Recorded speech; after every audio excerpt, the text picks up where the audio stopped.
this conference like this, Arctic Frontiers, and different venues.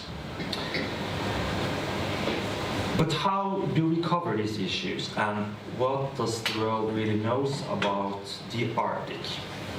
Welcome to this panel discussion debate about Arctic issues and how the media is treating these issues. My name is Amund Trellevik. I work as a reporter at the online newspaper High North News, and I'm also a chairperson for the journalism network in Barents Press that for 25 years have been facilitating cooperation between journalists in the north. To answer what is Arctic journalism, we have a panel of 4 very clever journalists from different parts of the world. Welcome to the panel.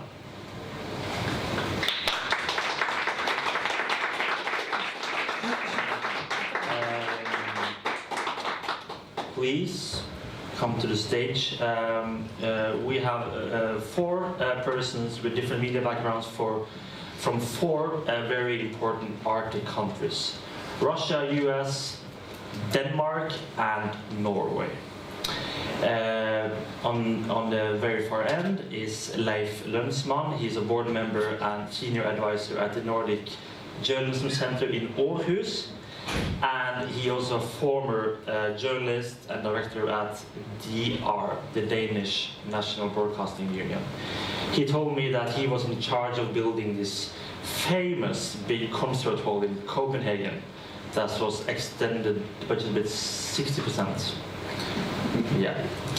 Then we have Anna Kireva, journalist from Russia and chair of Barents Press Russia. Tom Julesman, journalist in Discover magazine, professor at the Colorado University, the Center of Environmental Studies. Environmental. Yeah, environmental, yeah.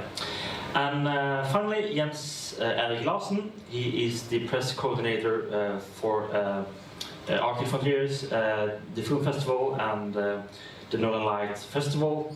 Former journalist, he told me that he grew up in Nordlys. That sounds funny. That is correct. Yeah. First, as the head of the, like the press coordinator at the Arctic Frontiers, please describe for us, how do you work to get media coverage? I work on a project which is supported by Ministry of Foreign Affairs and Troms County, Troms Kommune, the municipality here, and others, to find people, reporters internationally, that have an interest of covering the North and digging deeper than just coming here for a day or 2 and doing one story, filing it home and flying back and be happy that I've been to Ølholm and then seen Tromsø and had walks in the Arctic area. So this is a project that is actually running through the whole year. Not every day, but it's ongoing. And I talk to former colleagues, I talk to ministry people, I talk to other people that can have an idea on which media people I should contact, and we discuss why, or are you interested in coming up north? And what we do, we facilitate a conference. We don't kind of pitch stories. We don't tell them come up here and do such and such. I tell them it's a huge conference going on, and I share a link, and I ask them to dig into it first, and then we follow up a conversation to find out if this is interesting. Okay. How many journalists are here now, today? Today, it's around 120 reporters from at least 19 countries. That came for Arctic Frontiers? That came for Arctic Frontiers. A little more than 30 are invited. So it's a huge amount that have traveled up here and have come without my help. Yeah. Why are they coming? Because I can speak for those I work with.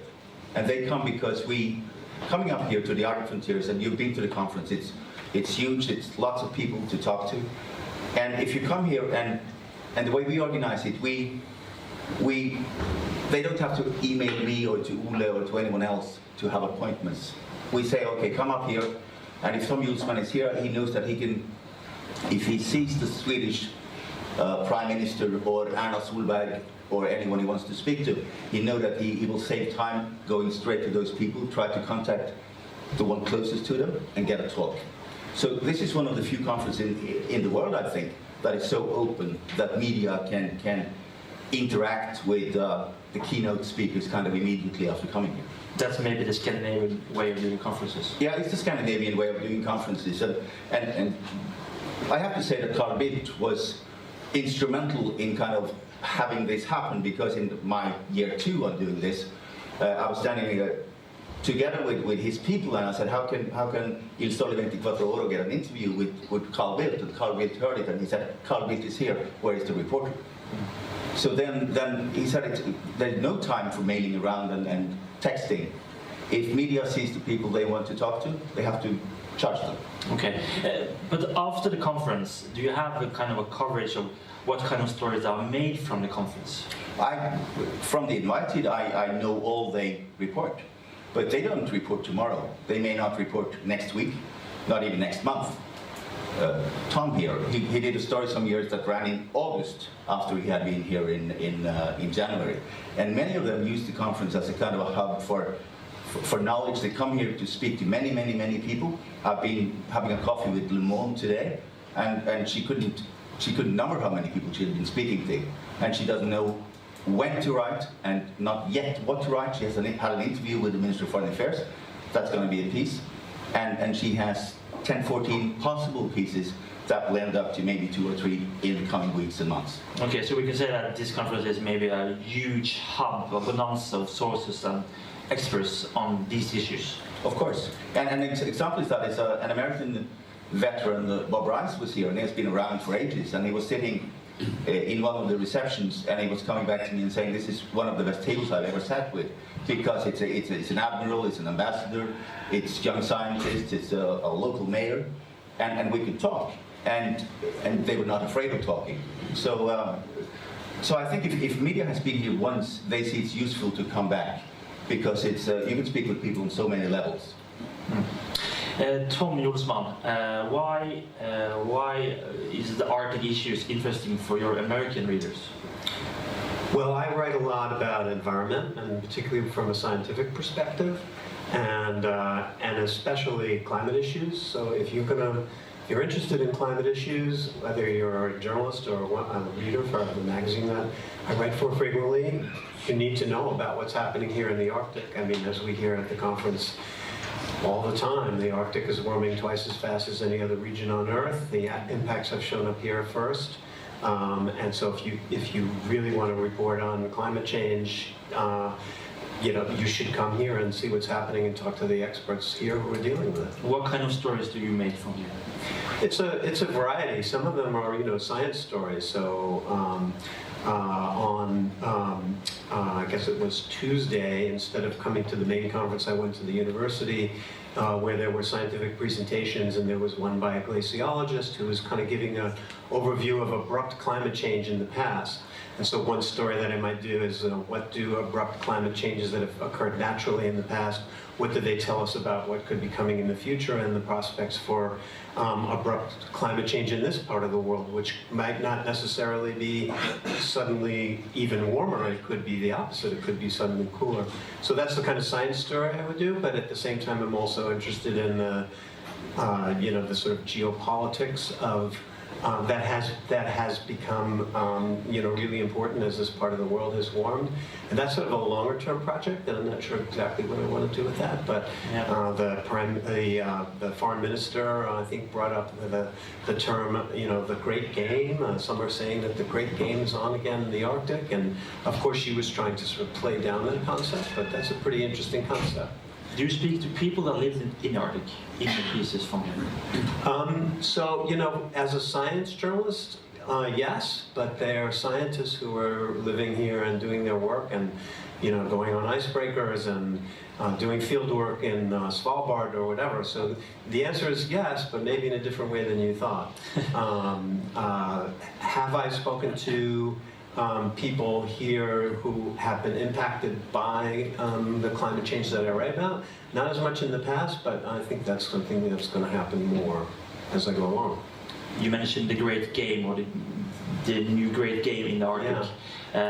You're from the US. Is American media's, well, if that's one term, are they interested in what's happening when it comes to geopolitics in the Arctic? Yeah. Well, you know, the United States is a very big country. We have more than 300 million people with many different sort of interests. So, you know, the people who are interested in climate issues and are kind of well versed in what's happening for sure. But I would say, you know, the vast majority of Americans, they might have some problems actually pinpointing the Arctic versus the Antarctic. And I guess I would argue that, you know, given what is already here and more what's coming, that's a job for us journalists to do, to you know, sort of bring it to the attention of a broader audience, not just the audience of, say, you know, Discover magazine, which I write for, but much broader audiences, and to in some way even influence mainstream news coverage to say, you know, there's a big story that's happening up here, and it's not just about, you know, polar bears and those kinds of impacts. You know, there are great powers who are jockeying for a position up here, and perhaps, I don't know if the word scramble is too strong, but let's just use it anyway, a scramble for resources, and it's going to affect the United States. So that would be, I think, a goal for those American journalists who are here to help do that. So maybe you need to tell what's in it for Americans to gain attention to this kind of journalism. Yeah, I mean, at the end of the day, you know, an American person who hasn't, you know, thought about the issues, you're going to have to, as a journalist, show why it's relevant to an American. So yeah, but I mean, clearly, it would be. The U.S. and Russia have had a long-standing, you know, troubled relationship, and that troubled relationship plays out in the skies over the Barents Sea. With U.S. B-52 bombers making, you know, training runs close to Russian airspace and things like that. And that's pretty serious business, so Americans should know that. It is. Well, let's pass the mic over to Anna Kireva, the Russian in the panel. Now I understand why Russian and You American are actually from the country that is reason the U.S. is an Arctic nation. Because yeah, we sold Alaska. Yeah, you sold Alaska. Anna Kireva, you are based in Murmansk and have been working with this issue for more than almost 20 years. Please explain for us, how is Arctic issues covered by Russian national media? Okay, Russia is of course a big country, but it's a very Arctic country. So for us, Arctic news and news from the Arctic regions is a very, very common thing. Russia is approximately, roughly 1/3 of the Arctic, and 1/3 of the country is Arctic. So it's always been a very usual, common, everyday activity. Always national media were talking about indigenous peoples, fishery in the Arctic, industry, nuclear icebreakers, how people live there, polar day, polar nights, harsh conditions. The only difference between local and national journalists covering the issue is that local journalists living in the Arctic, they hardly use the word Arctic or hardly use the word high north. It's just the place where we live, so we just write and cover life and people living there. So nothing, but when it comes to the federal channels, they are mostly based in Moscow, yeah? Yeah. But how do they cover all these new topics in the north, like the old plans of renovating infrastructures in the Arctic? Well, that's a very, of course, the perspective is that it's a very patriotic angle. It's a very industrial angle. We shall conquer the Arctic. The Arctic is the future, due to resources, due to distances, due to tourism, due to Northern Sea route, just name it, due to everything. So Russia will be developed in the future by the Arctic resources, of course. But again, for Russia, Arctic has never been something very, very special as for other countries. And I think, well, all the Arctic countries do cover Arctic issues and how people live there and that there are not so many population and so on and so on. But I guess it was Russia also who not only sold Alaska to US, making it an Arctic nation, but also drew the attention of the whole planet to the Arctic back in 2007, when there was a special expedition putting a Russian flag on the bottom of the Arctic Ocean. And then the whole world turned around towards what is Russia doing there and why. And then Arctic became a huge hype because of the Russian attention to its, claiming its territory and water. Yeah, so you mean it's a big hype? It is. In what way? Everything now, if you want to sell something, some stories, call it Arctic. Then it's going to be okay. I mean, I'm surprised that such a huge conference takes time every year in Tromsø with a population of less than 80,000 people. I mean, we had an Arctic, it's a fantastic idea to have the Arctic conference in the Arctic place, actually. In Russia, we tried to have such a big conference in Arkhangelsk. It existed for several years. The population of Arkhangelsk is a little bit less than 300,000 people. But then, since last year, it has moved to St. Petersburg, not really the Arctic place. I also believe Moscow is not really the Arctic place to discuss Arctic issues, or Sochi on the coast of the Black Sea, a very fantastic Arctic place to discuss Arctic issues. How can you get the atmosphere of what is Arctic without this cold wind outside? Without snow and without everything. So you need to see how people live to actually discuss the future of this place. Tom, back to you. Do you agree that the Arctic is just a hype when it comes to coverage in media? Well, I guess it depends on what part of the world, what region we're talking about. It's certainly not hyped in the United States. I don't think it. We are preoccupied with some minor issues like impeachment and Donald Trump and I don't know how much the word Arctic has come up in coverage in recent months. So I don't think it is for us or in the United States.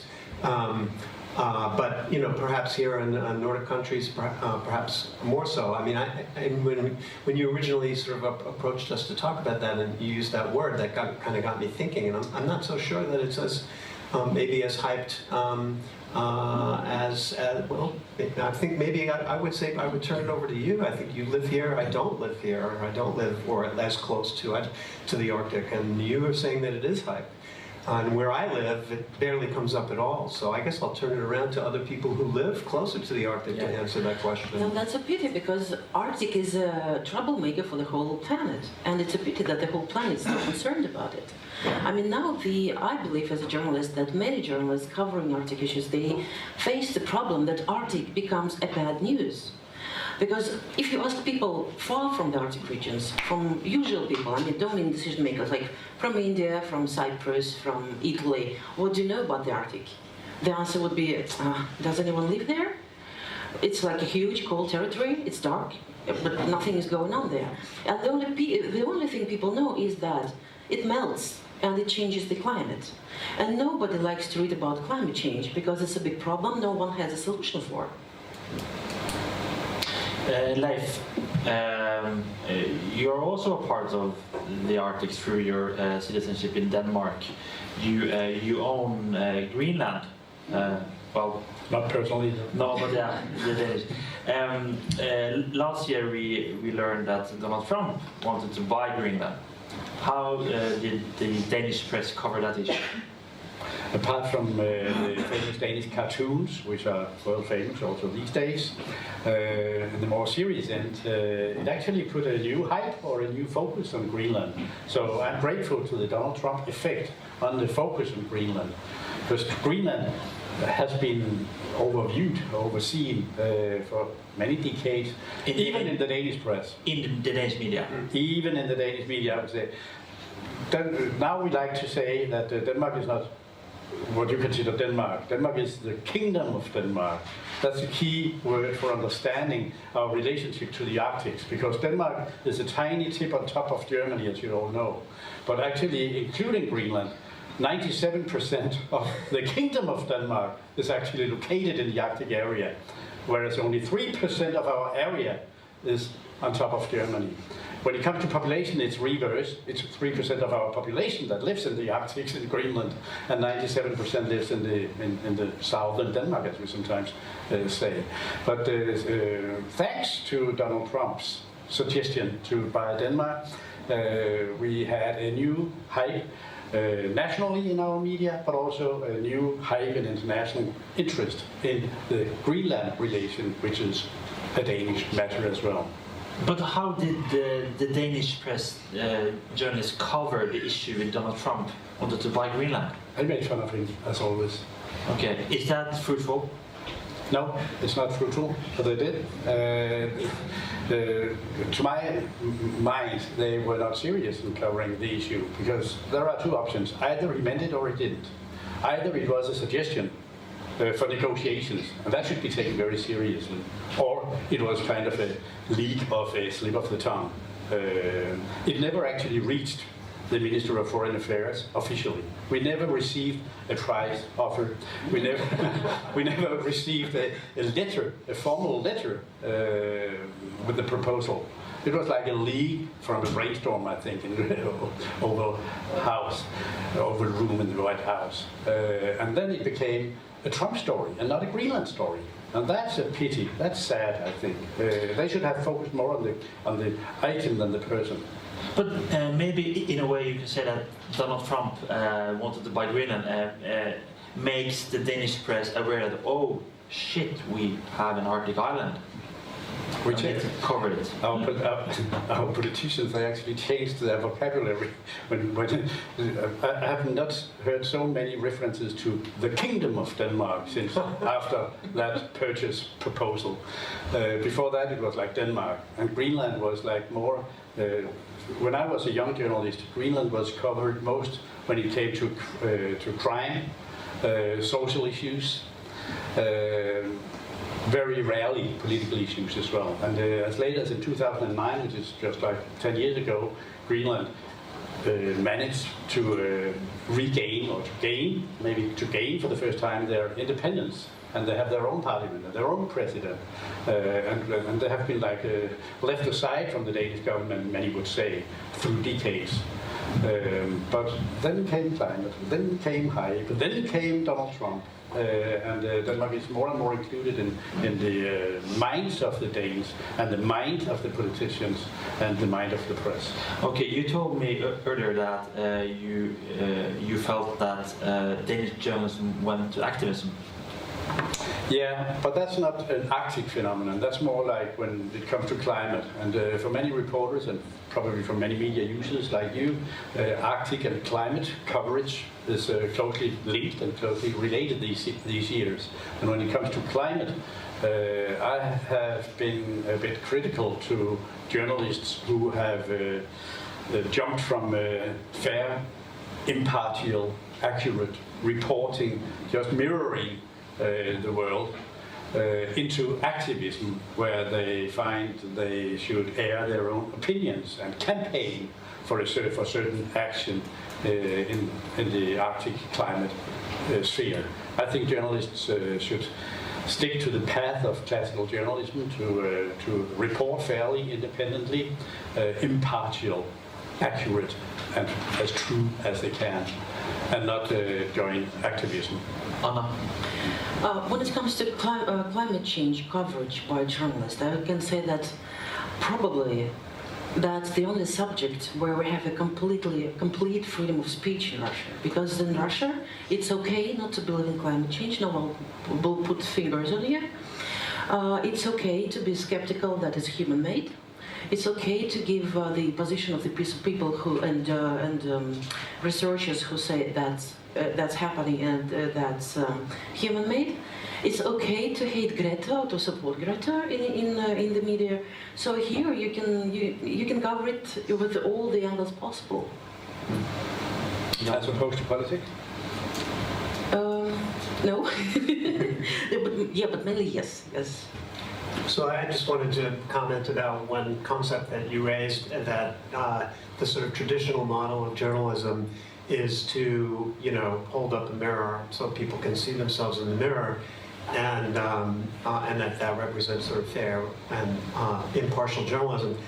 And I guess I would argue that we do a lot more than just hold a mirror up, because you guys could hold up a mirror and just sort of see what's happening yourselves. I mean, metaphorically speaking, right? We provide interpretation, we provide analysis, we say why things are important.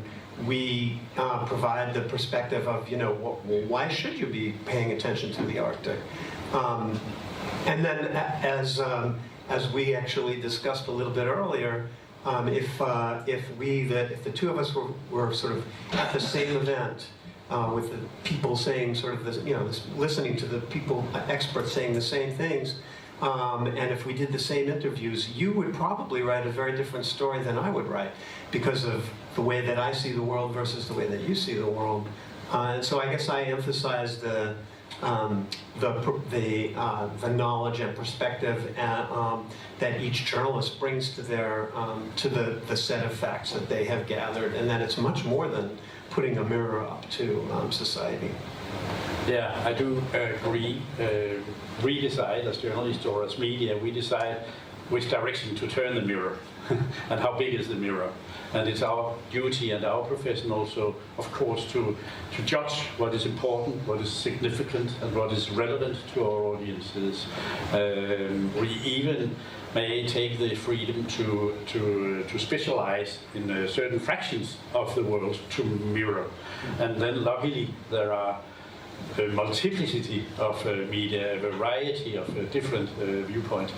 What I oppose to is when journalists get into opinionists, where the audiences cannot distinguish. You probably have seen it, all of you, where the audience cannot distinguish between, is this news or is it views? And I think journalists, in order to save and secure their credibility as mirrors of the world, even though prioritizing mirrors of the world, if they fight for their credibility, they should refrain from activism and opinionism. But I just want to ask you, can we argue that the climate change and the climate crisis is so important that we need to tell people that this is a crisis and don't pretend to be kind of objective? I think the main tool of journalism that we try to teach the journalists, we have brought, the Nordic Journalist Center has brought 20 journalists to this conference in order to improve their skills in reporting on climate change. We recognize, of course, that climate change is man-made, that climate change is significant, important, and relevant to our audiences, and that it's a problem or a challenge. And one of the main tools is there's a lot of facts. There's a lot of sayings, and there's a lot of doing. Some would say not enough doing. And whenever we find a crack or a split between what is a fact and what is said, that's where we should put the mirror. Or if we find a crack or a split in what is said and what is done. If the politicians say we will reduce carbon dioxide exhaustion by 75% and they do only 30%, that's where we should put our light. But the judgment, whether it's enough, is it good enough? Is it the right solution? Is this prime minister better than in that opposition leader in this approach to climate change? That's not for the journalists to judge. That's for the audiences to judge. We should help the audience base and form their own opinions on the basis of facts, rather than we should feed them our opinions. Okay, yes, sir. Speaking about the reporters coming, and I've been following them for a long time, I see that very few come here to campaign any story. And I read all these stories that come in from 45 reporters each year. And I see all reporters bring a baggage when they travel, intellectually. And I can see the first stories from people coming from far away are kind of shallow. But returning to the Arctic, they do better stories. They talk to more people. And we try to have kind of classical reporters, but also commentators and editorial writers here. So that's the variety in the press and in the media. But I also see more and more than the returners. They do more than sit at the conference. They go outside. They use the conference as a kind of a platform to navigate from. And an example from today, the Italian television Rai 3, they've been out with a local fisherman to find out how it is. How is it to being a fisherman up north? And they've been freezing cold and they was extremely seasick. and they're all flat in their hotel rooms now, and they've learned a lesson. And Straight Times is going tomorrow morning to... They're from Singapore. They're from Singapore. The paper is a returner, but the team are newcomers. And in the beginning, when we started emailing in September, they would be happy to do a very, very outdoor interview with Ole Øvretvedt, the director. And it should be as Arctic as it could be. And I said that the conference is at a fairly modern hotel, and there are no drifting icebergs, and there are no backdrop that you could love. It's no iceberg coming behind Ole's back. So tomorrow they go out to a Sami family in the mountains. The idea was to have an overnight camp with them, but that became impossible. And more of the reporters do more than report from the conference. They talk to people, and many of those environmental stories have the indigenous people included in the reporting. So it's more than, from what I can see, it's very few people coming here to do kind of green campaign journalism. But they come with different intellectual baggage, and some know much coming, but they all build their knowledge. We're going to open the floor soon for comments and questions. I just wanted to ask, there is some local media in the audience, I can see. I want maybe to ask Anna a question. You are like kind of the local media in the channel, since you're living in Murmansk. But can we say that the local media is so used to Arctic stories that they don't see the bigger stories? They're so used to this. No? How did you come to this logic? I don't know, it's just a question. No, for local media, Arctic is the place where we live. So we just cover everyday life, and people do But when you this do it life. from the day-to-day basis... When we come to such conferences, we write about what politicians do say. It's my, I think, fourth participation in this conference.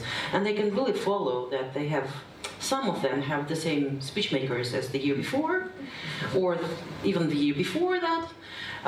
Some are very interesting, and it's interesting to see how they talk about approximately the same issues: ocean, renewables, industry, people, how to combine all this in the Arctic in the balanced manner, and how to develop the Arctic, and how they are this slow development in where they go to. So when we come to Arctic conferences, we write about huge plans for the Arctic, and we have the opportunity to talk to decision makers from different Arctic countries. You made some stories already from the conference.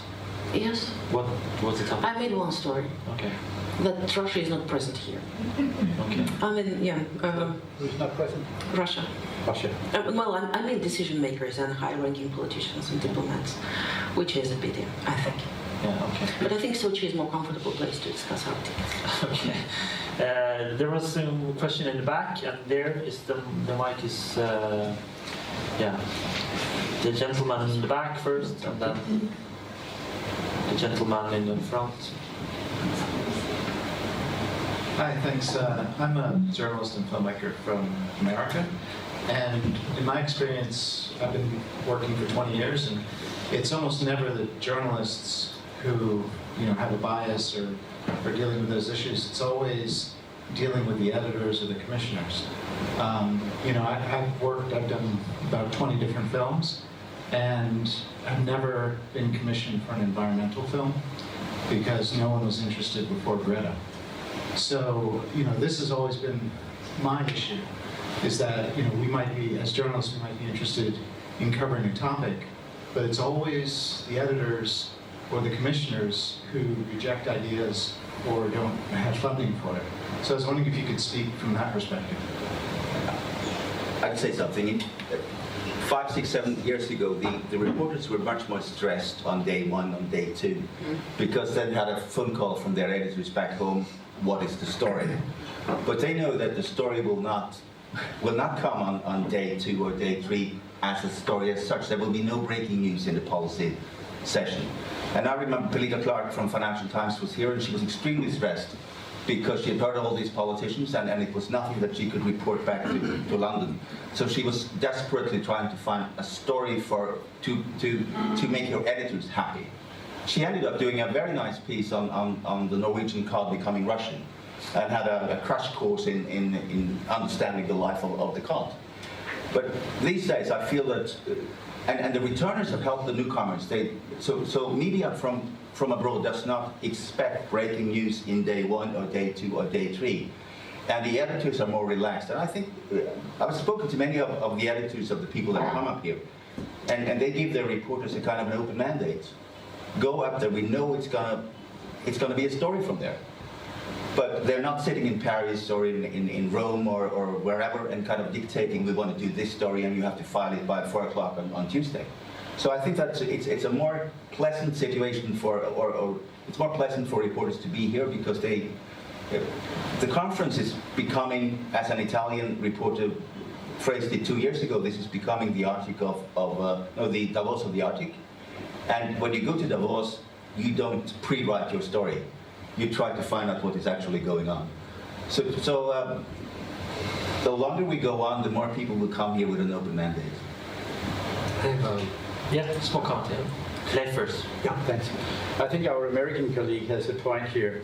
There's a huge difference in the weighting the importances when you're based, say, in Sochi or Washington or Rome or in Copenhagen. On one hand, and on the other hand, what people living in the Arctic find important and relevant. I attended a seminar where all the politicians flying in from the capitals, they spoke about Arctic as a security item. Policy, security, international weapon, whatever, it all ended up. And a local Arctic voice was asked, which items do you believe are the most important for those living in the Arctics? And you can't guess the answer, I guess. Cods and rescue fish and rescue services. What happens if I'm on sea and something happens? And an editor or commissioner in Washington or Copenhagen or maybe even Moscow would not set people up to cover fishing or rescue services of Arctic. I guess the closer you get to the ordinary people and the closer you get as reporters, the more true picture will you mirror of life in the Arctic. And life in the Arctic is much more about climate, fish and rescue than about security policy and hangars. Tom?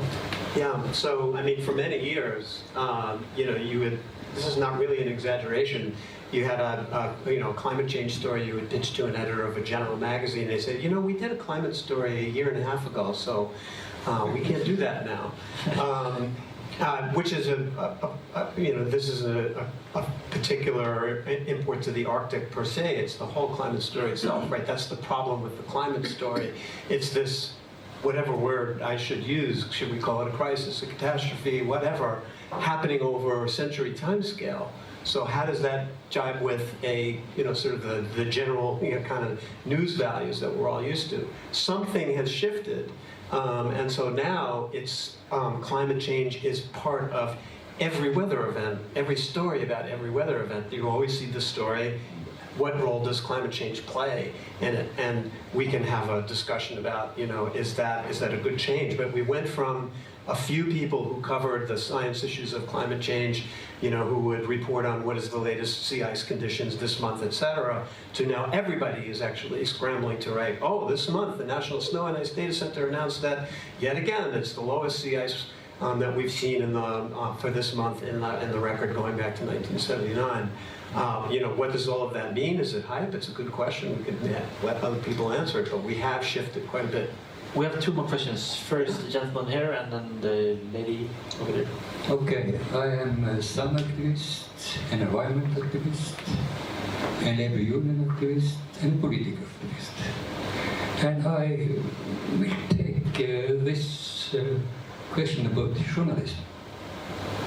Because if you take the geopolitical cover in newspaper and news and compare it with what you told about tomorrow, and that it is that the activism is not what journalists should do. So in a geopolitics, what is facts and what is propaganda activism? But That's a question. I think that the journalist from Murmansk told us something that we ordinary people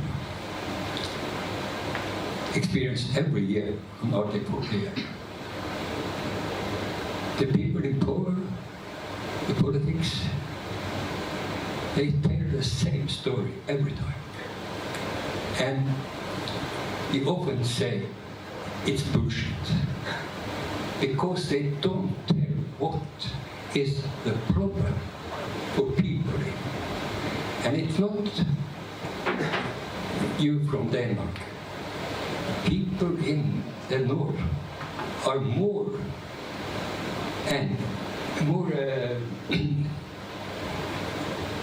taking a standpoint for more than fish. They see the geopolitical, they see the environment, they see all this because journalists think people are stupid. Okay, we think people are stupid. Who wants to answer that question? I think there was a lot more than that. That was really Yeah. simplification, Yeah. which does you much more harm than anything else. Yeah. Okay, I just, sorry, but People are as stupid as journalists make them. Since most journalists, most people, most ordinary people, they know the Arctic not from their own experience, not from living there, not from knowing someone there, but from reading the newspapers, watching the television news. And I do agree that there are improvements to do in journalism. That's what my organization is here for, in order to improve the knowledge of people. I'm not talking stupid or not stupid, but to the degrees of knowledge that people have.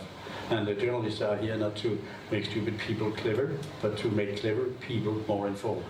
There are more important, not so journalists. More? People in the north are more informed than much of the journalists. And It's obvious that people in the north are more informed about the north than the journalists coming from abroad. But it's difficult if I'm a northerner, and if I read a story written for a Rome newspaper or a Paris paper, I have to know that this piece is written for let's say an Italian audience. So it will not be fulfilling for me, but it will be a step on the road for the Italian public to understand the Arctic. And then having journalists to return 1 year, twice, thrice, they build on that. So the first story from a big paper in Italy may be shallow. The second year it will be more, and the third one will perhaps open up a wider landscape. So that's why I think it's important to bring reporters here. For me, it's a kind of an educational project, having them up here to meet. Okay, the people they have to meet, because the editors would be happy if they talk to the Norwegian Ministry of Foreign Affairs, and it would be they can tick it off, been there, done that. But they do much more, and they kind of challenge themselves to go into landscapes that are for them uncharted. But they seek to understand the North. But it's interesting also from the editor's point of view, if the oil price is rising, if there is any kind of tension between China, Russia, US, it's easier for the editors to give them a go to the North, because they tend to believe that, okay, it might be some trouble that could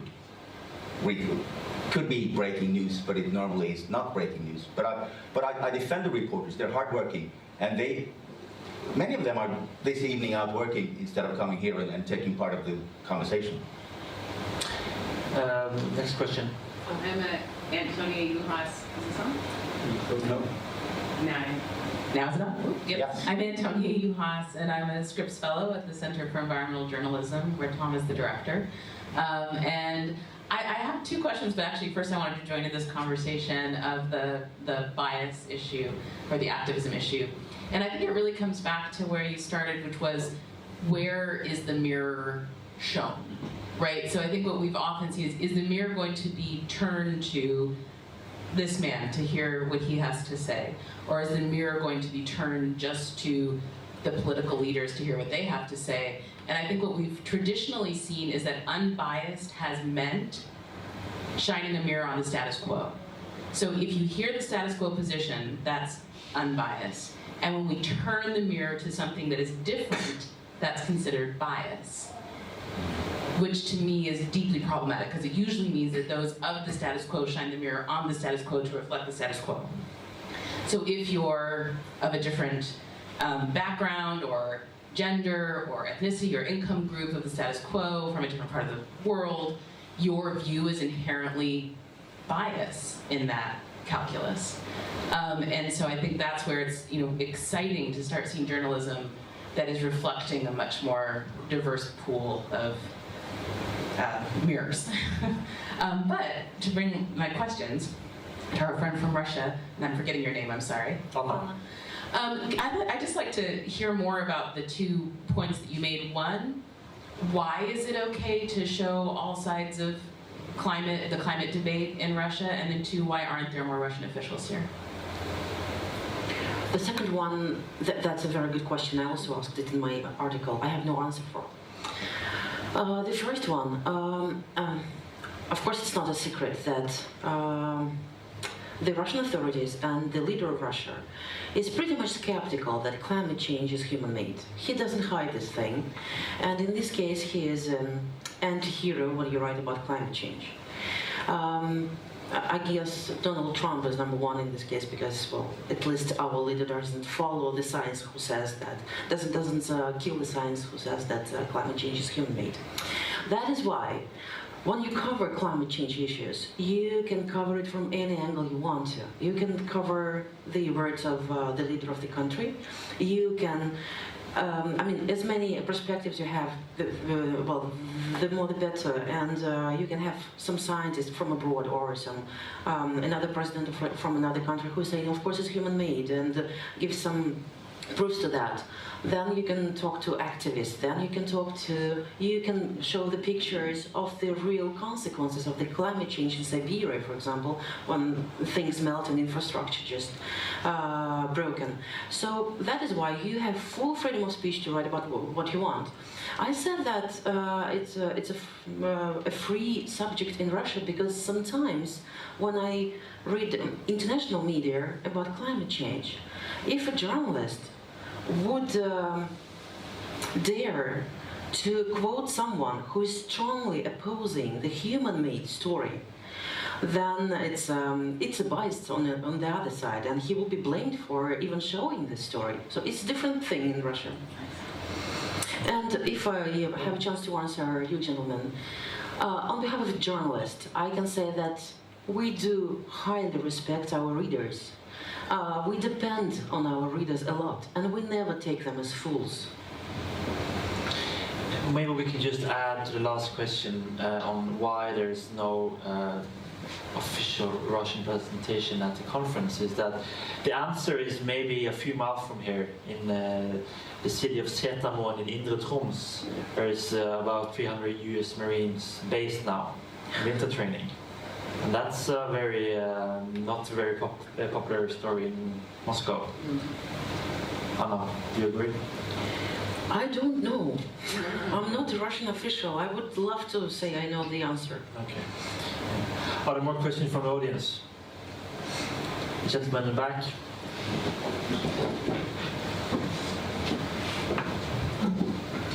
Thanks. I'm an Italian journalist and I kind of felt compelled to speak up after Jens Erik mentioned us 3 or 4 times. So I have a question though for Leif, or Leif, sorry about my pronunciation. You mentioned that in the media narrative in Denmark, after the Trump affair with Greenland, the narrative kind of changed. Before they never talked about Greenland, and then they talked about the kingdom of Denmark. Why so? Because Greenland belongs to the Queen. Why so? The Kingdom of Denmark contains the land of Denmark, the land of the Faroe Islands, and the land of Greenland. This is like an expanded Commonwealth model. Our Majesty the Queen, she's the Queen of Greenland, Faroe Islands, and Denmark. Denmark is a geographical term of the small part on the top of Germany. So there is a solid difference between saying Denmark, which relates to the southern parts of the kingdom, and saying the Kingdom of Denmark because that includes Greenland. And after the Donald Trump effect, the politicians have been more focused on referring to the Kingdom of Denmark to include Greenland, which is actually good, I think, for the focus of Greenland and Arctic and the climate. But it's a simple matter of fact that Greenland is not part of Denmark, but Greenland is part of the Kingdom of Denmark. That's why. So you basically, sorry if I interrupt. So you basically do not consider Greenland as a part of the Danish nation. This is just notions. This is not politics. Denmark is a geographical entity which do not include Greenland. The Kingdom of Denmark includes 3 lands: the Greenland land, the Faroe Island land, and the Denmark land. So geographers would correct me if I said Greenland is part of Denmark. It's by law, it's in the constitution, it's part of the Danish kingdom, but not part of Denmark. If there is no more questions from the audience, I just want to ask the panel, should security be more on the agenda on conferences like Arctic Frontiers and different venues? Thumbs up? No, I would say no. I would say clearly no. I think climate is the number one issue when it comes to significance and relevance for the people living here, much prior to security politics. The Arctic Council does a magnificent job. They're not focusing on security politics, but they're focusing on the people living here. I think one should do a distinction here between nations and people. Security policy is a matter between capitals, between nations. And that's more or less irrelevant to the people living here until the bomb starts flying. And that's a dangerous matter to speak security issues up in this region. Whereas if you consider the Arctic as a place where people live across almost 8 nations all the life, that's where the focus should be, because it's for the people that changes are happening. Perhaps we need to redefine what people think of when they hear the word security. Because security doesn't, for most of us, doesn't just mean, the kind of security that you were talking about. And there's a topic in this conference that was running all through the day, food security. And there are many people around the world that don't have enough to eat, and there are questions of, what will happen in the future with climate change, right? So that's a form of security. There are people who live on, the northern slope of Alaska and up in Canada and elsewhere. Their homes are at risk, and many of them already have, of washing away. That strikes me as a security issue too. It gets at something that, that we haven't talked about, and there's probably not enough time to do it. But in some ways, this climate issue is like nothing else we've ever confronted, right? It seeps its way into every kind of aspect of our lives. I meant military security. Yeah, I know, and then I'm sort of suggesting maybe we need to kind of reframe in order to take the spotlight off of that traditional way of thinking about it, and then making it more relevant, that word security more relevant to people who are affected by these things day by day. The people in Australia, the people in Paradise, California, and countless other places who've had their homes burned down. So, yes, sir. I would answer this without answering the question. Because if this was also included to be a security conference, it would be easy to have media attention. Because all over the world, the backdrop is military security. And when I speak to editors that I don't know from before, they bring it up immediately. Where is the security, the military security in the program of the first 2 days with the politicians. So, without taking any stand on whether it should be a part of the conference or not, from a kind of the nature of journalism is looking for conflict and trying to find a way to navigate and analyze those conflicts. And it's easy for most reporters to kind of tag along and follow the military security lines. But we don't have to sort of frame it the way it is traditionally framed. Part of our job is to reframe things. So what happened in Syria, right, was a food security issue that exploded, right, because of climate to a large degree. That led to problems with people being able to eat, and then eventually a migration crisis that's led to military security issues, right?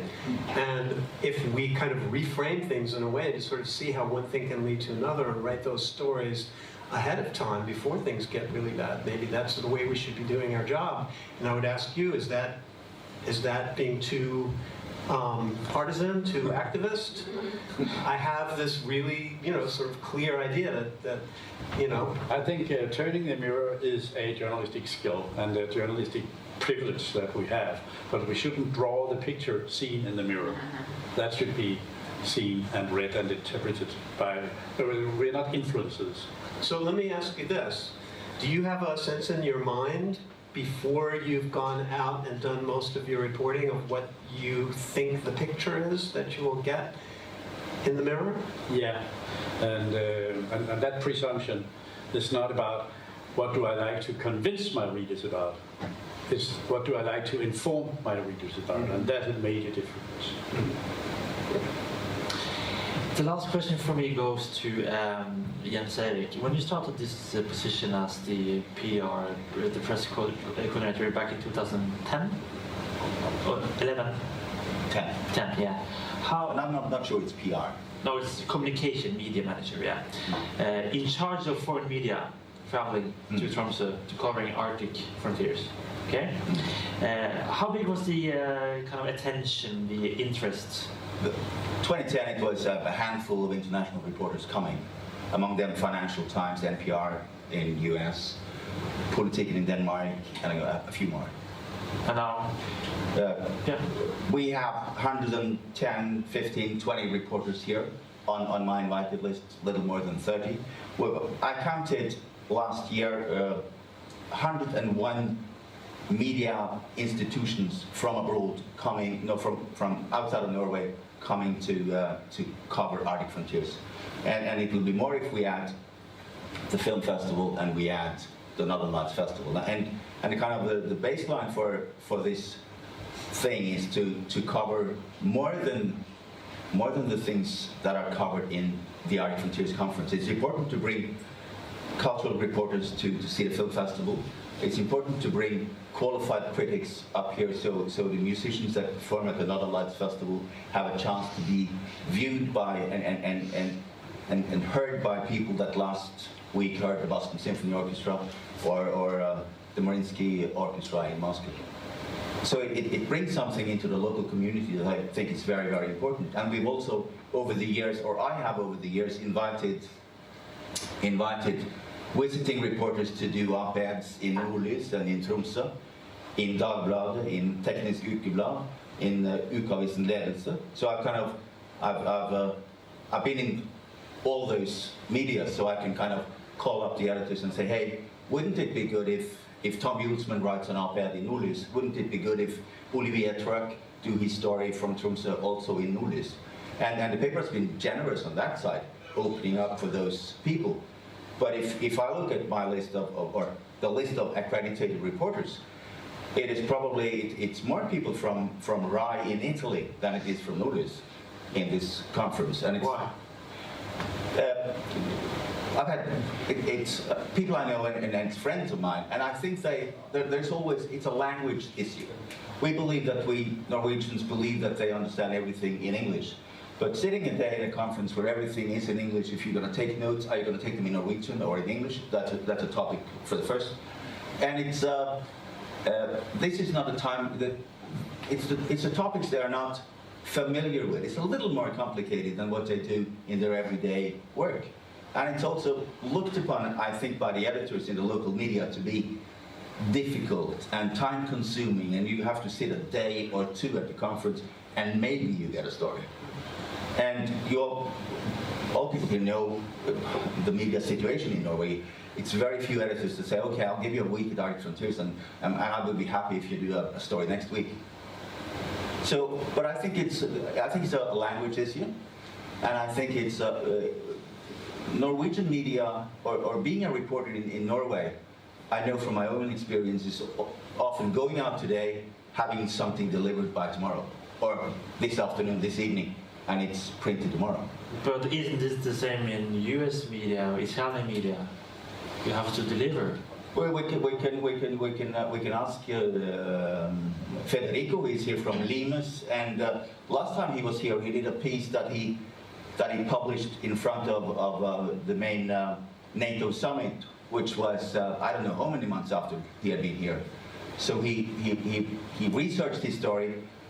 He published it 4 months, 6 months after. 1 year after, 250 pages long issue.